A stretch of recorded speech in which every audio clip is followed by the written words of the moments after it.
On the Saturday night before Easter 2005, an agnostic named Elliott Suttle sat alone in his apartment in Tuscaloosa, Alabama.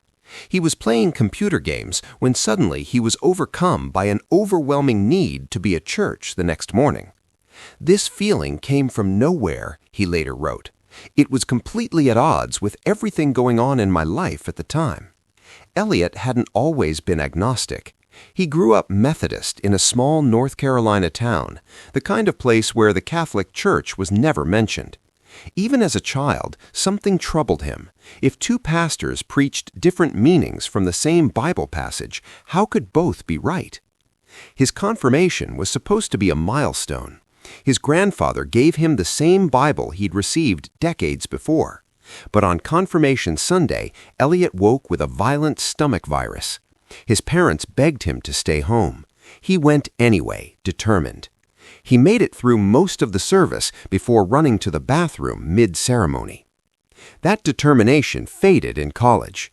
He stopped attending church entirely. First, he convinced himself he didn't need church to have a relationship with God. Then he convinced himself he didn't need God to live a moral life. Eventually, religion itself became something he resented. Two events in early 2005 cracked open his carefully constructed agnosticism. First, the Terry Schiavo case, a woman in a coma being starved to death by court order. Second, Pope John Paul II died, and Elliott watched the coverage with genuine interest.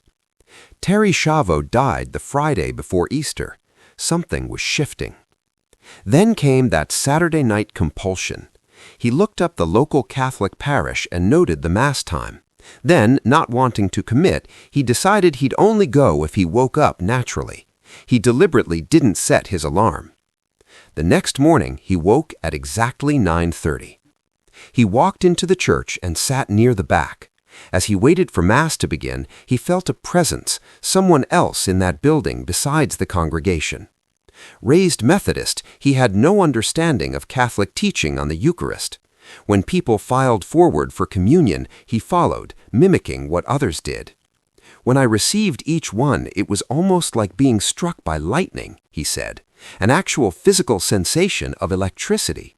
I was totally unprepared for it.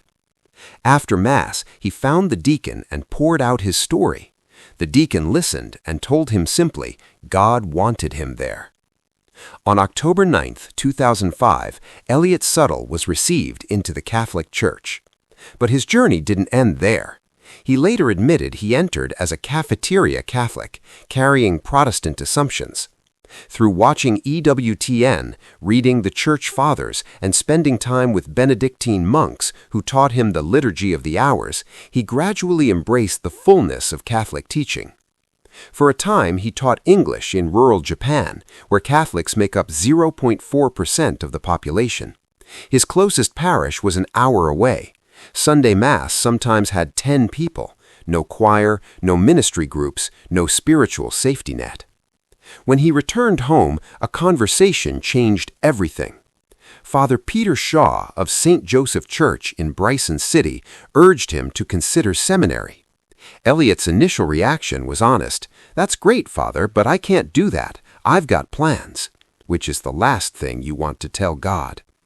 Once he gave that idea room to grow, everything shifted. I could see myself in him in the confessional, he said. I knew at that moment that this is exactly where God was pointing me to go. His formation took him through St. Joseph College Seminary and Mount St. Mary's Seminary in Cincinnati. On June 15, 2024, Elliott Suttle was ordained a priest for the Diocese of Charlotte at St. Mark Church in Huntersville, North Carolina.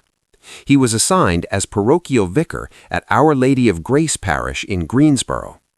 The boy who got sick on his confirmation day found, decades later, that he'd been confirmed after all, and then some.